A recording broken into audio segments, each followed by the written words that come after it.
Good morning, ladies and gentlemen, welcome back to the Day of the Video Darren. How's it going today? Today has been a day where we've been kind of like set off course a little bit.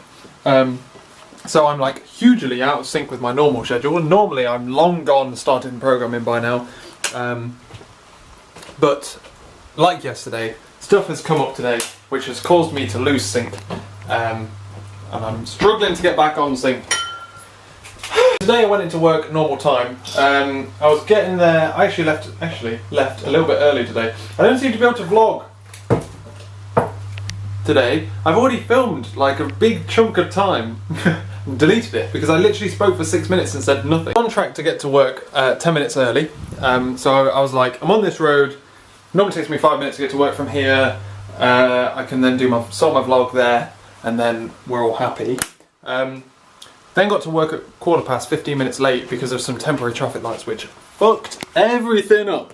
And it was, so I got there at 15.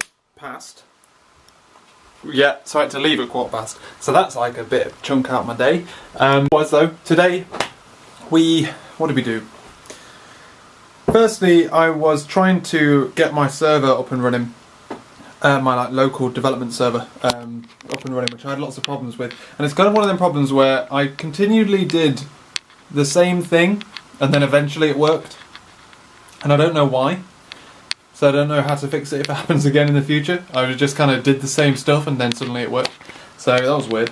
But like the majority of yesterday, the majority of today, well no, not the majority of today, but like most of the morning was spent doing that, which wasn't fun.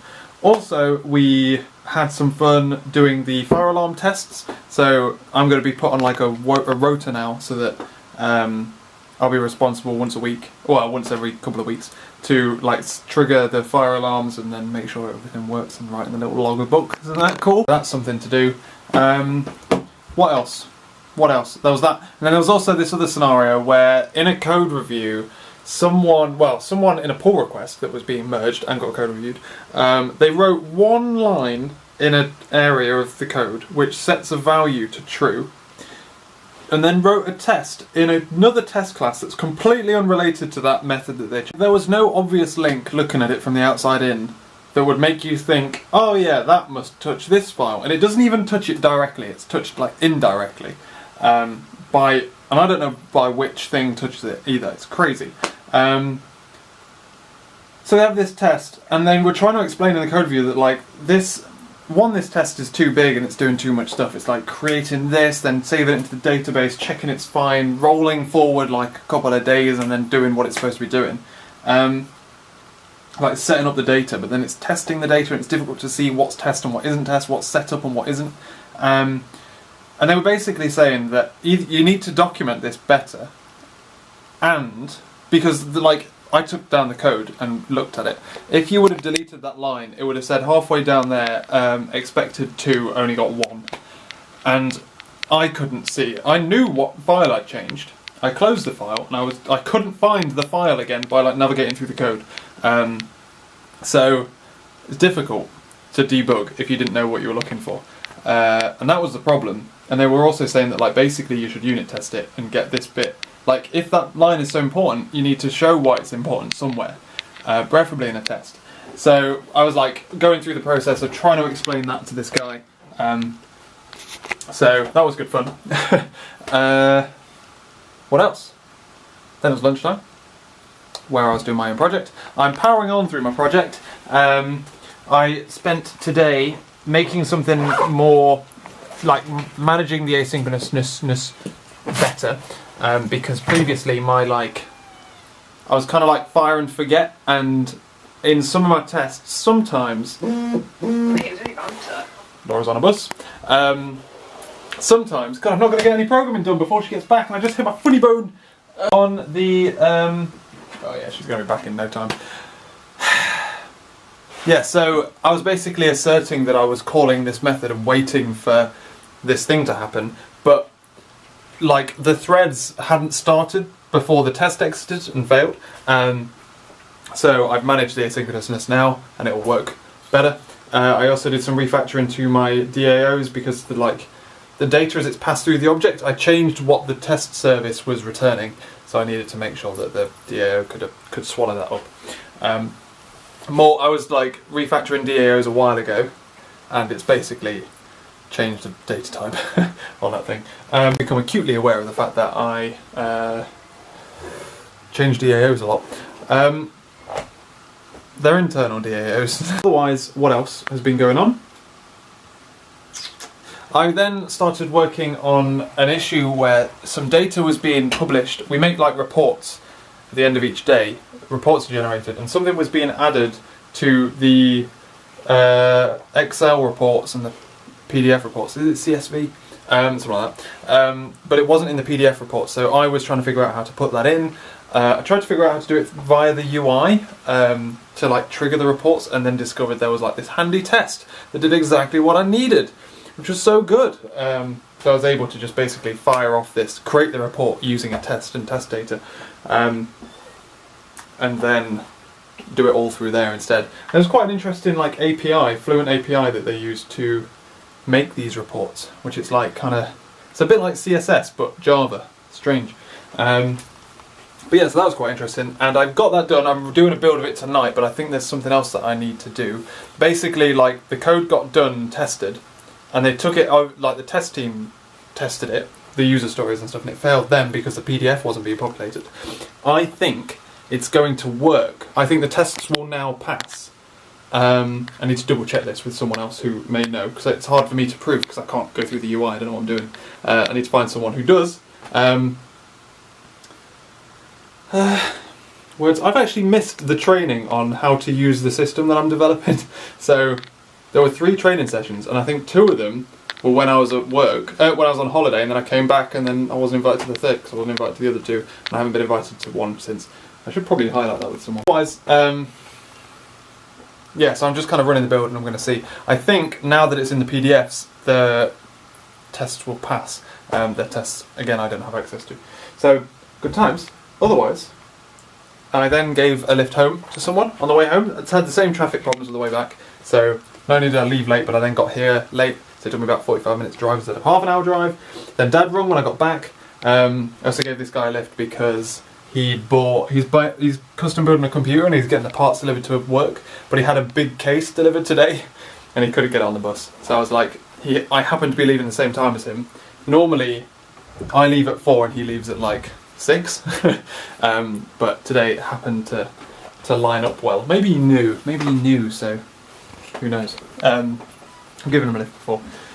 So yeah, then I got back here, sorted out my video, Dad rung, making it difficult to start my video because he's talking to me and I'm like, what do I call this video? I need to listen to myself talk a bit. But yeah, so that's now sorted. Laura's on her way back. It's probably not worth me to getting any programming done because I think I'm on a bit now where like it's going to be a semi-decent chunk of work. But I think we're having like a worky evening this evening because Laura's doing some admin stuff for something for like the next part of her like training stuff. So she's going to want to work, which means I'm going to be able to work, which means I should be able to get a semi-decent amount of work done this evening. So there's that to look forward to. Anyway, what can I do while I wait for her? Time jump, ladies and gentlemen.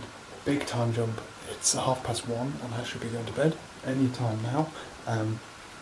Right, what have we been up to, ladies and gentlemen? I just played Hearthstone for a little bit until Laura got back. And then we cooked dinner, which was Thai curry. It was very nice. It was delish. As per usual. I really like Thai curry. We should try and make more different Thai foods actually. I'll start looking for some recipes, it might be interesting. And then what happened? I then did the washing up and did the bins. We're like out of sync with the bins since we were away for holiday, for Christmas, which is really annoying because we normally do it on a Monday and now we do it midweek.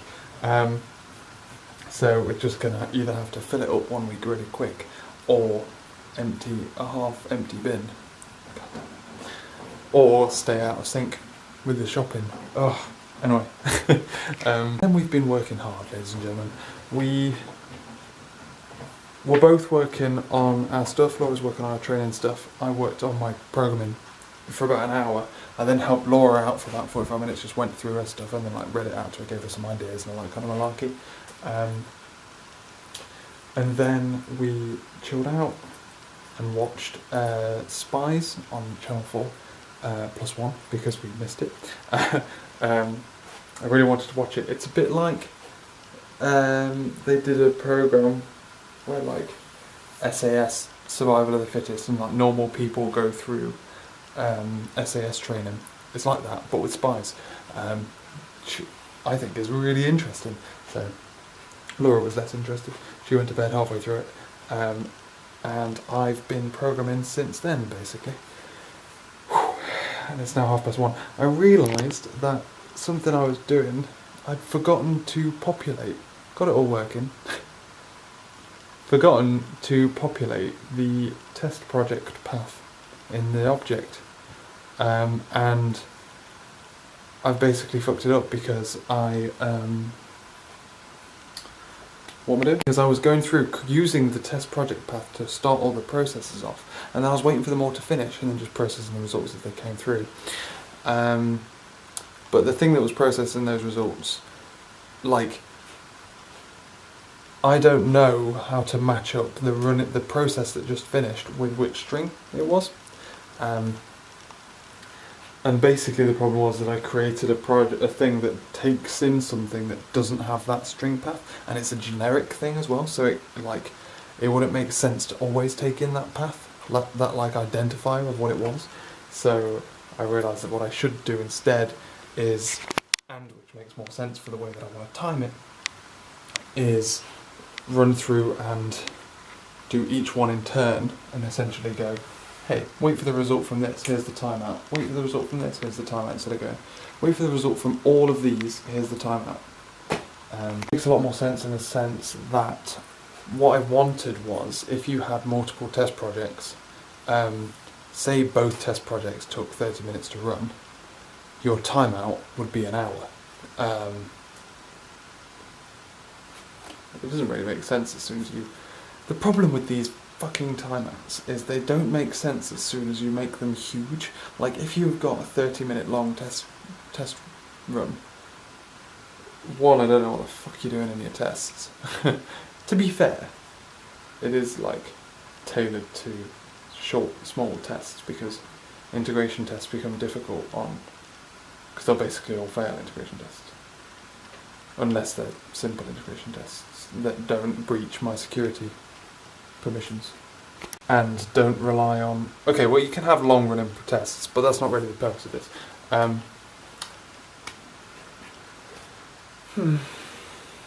Basically, yeah, if you've got like 5 projects and they all take 10 seconds to run, then you have 50 seconds to run all 5, but it should be running... But each of those 10 seconds is timed. Like, basically what I do is I go, I've got 5 projects here, run all 5, and then I wait for each one. As each process comes back, I go, oh, that took 10 seconds, that took 10 seconds, that took 10, and they all finish at the same time. It's all multi-threaded, and that's like me testing it at like maximum load. That's the maximum load that's going to go through. I then total them all up and say, right, if I run that sequentially, then it shouldn't take longer than 50 seconds, even though I ran them, you know what I mean? That's how I'm doing that. And then I'm multiplying, adding a multiplier on, so a 10% multiplier. But does it make sense to have a 10% multiplier on something that's supposed to take 30 minutes? Probably not. I don't know. God damn it. That's going to be the thing that like I need to do a lot of toying with, just to see like how much of an effect, how much it can vary by, because it's asynchronous. But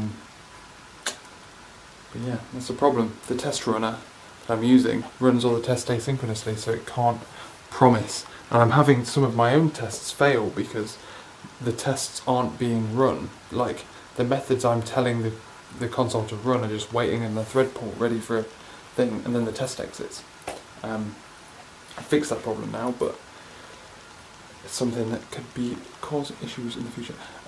So yeah, basically, I went through, refactored it all, took out the bit that was taking the entire list, and then there won't be a scenario where I want to wait for 10 tasks to finish, but I don't care what the results were for each task.